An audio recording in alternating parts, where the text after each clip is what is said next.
Billy Bush to Donald Trump, "You did assault those women." So much for Billy Bush going to work for Trump TV. About 14 months after the former NBC host was caught on tape laughing along with comments made by Donald Trump about the way he approaches women, Bush has penned an op-ed for the New York Times. It references the Access Hollywood recording that leaked in October of 2016, and it centers on the many accusations of sexual harassment and assault against the President of the United States. In short, Bush says he believes Trump has committed these heinous acts. The piece was written amidst reports that Trump, hilariously/shockingly/disturbingly, is now denying he ever made the remarks in question. He said it.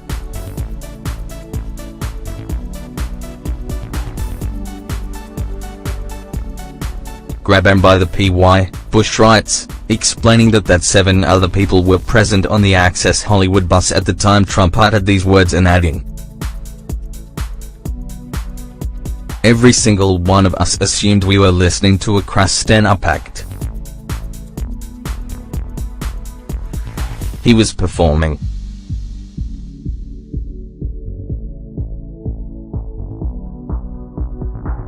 Surely, we thought, none of this was real.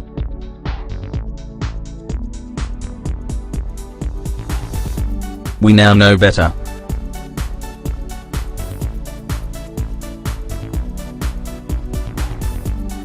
Bush, of course, was fired shortly after this recording, which took place in 2005, went viral.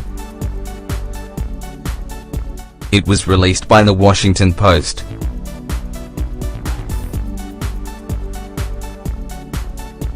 The infamous tape features a conversation between Trump, who was at that time host of The Apprentice, and Bush as they drove to the Days of Our Lives set. Regarding a woman later identified by the press as Nancy Ade, Trump is heard saying the following on this video. "I moved on her like a bitch, but I couldn't get there.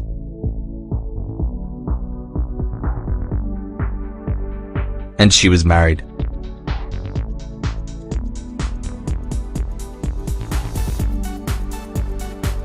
I did try and defecate her. She was married."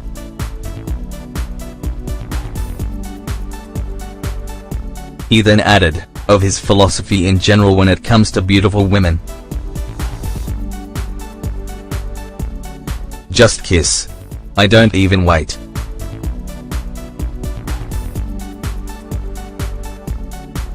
When you're a star, they let you do it."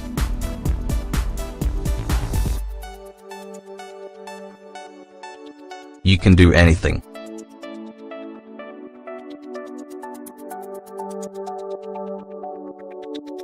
Grab them by the pussy.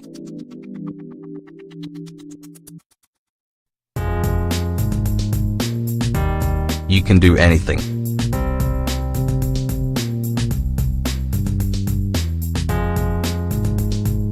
Click play if you want to be reminded of what Trump said and how Bush egged him on. Trump eventually apologized for these remarks, mostly dismissing them as harmless locker room talk. But Bush uses the president's own words against him in his New York Times article. Citing accusations of misconduct made by such women as Rachel Crooks, Jessica Leeds, Jill Harth, Kristen Anderson and Natasha Stoyanov, Bush says. Anderson said that Mr. Trump reached under her skirt and touched her vagina through her underwear while they were at a New York nightclub in the 1990s. That makes the grab 'em by the pussy routine real.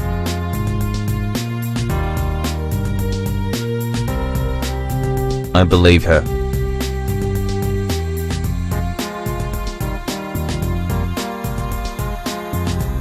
Bush admits to acting in his own self-interest by catering to Trump, but says this was the case for everyone at NBC because the Donald made the network so much money with The Apprentice.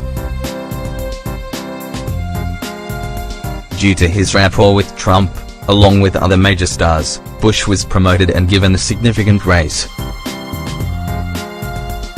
He made it clear after Trump announced his candidacy that he thought it was a ludicrous and dangerous notion for Trump to run for president, writing for The Times.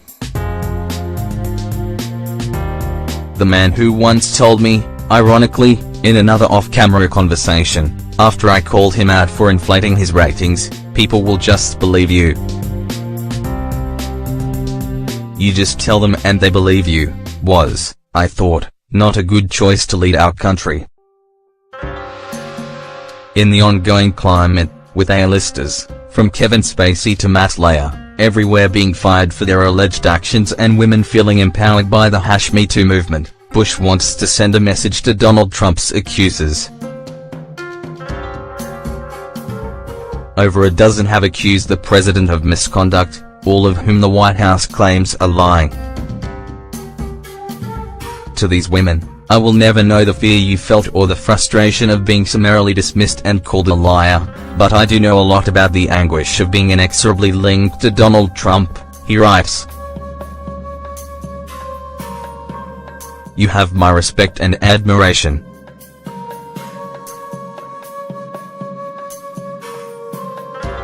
You are culture warriors at the forefront of necessary change.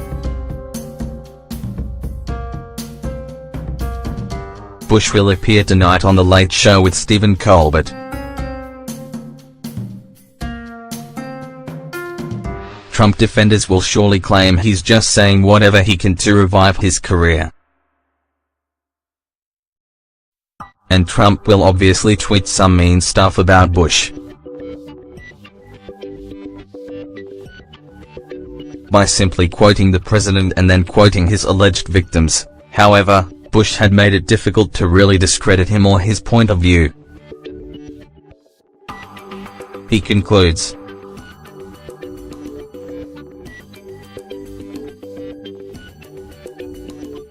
on a personal note, this last year has been an odyssey, the likes of which I hope to never face again. Anger, anxiety, betrayal, humiliation, many selfish but, I hope, understandable emotions.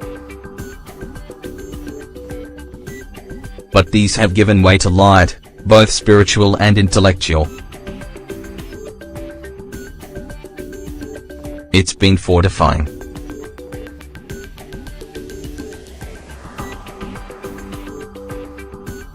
I know that I don't need the accoutrements of fame to know God and be happy. After everything over the last year, I think I'm a better man and father to my 3 teenage daughters, far from perfect, but better.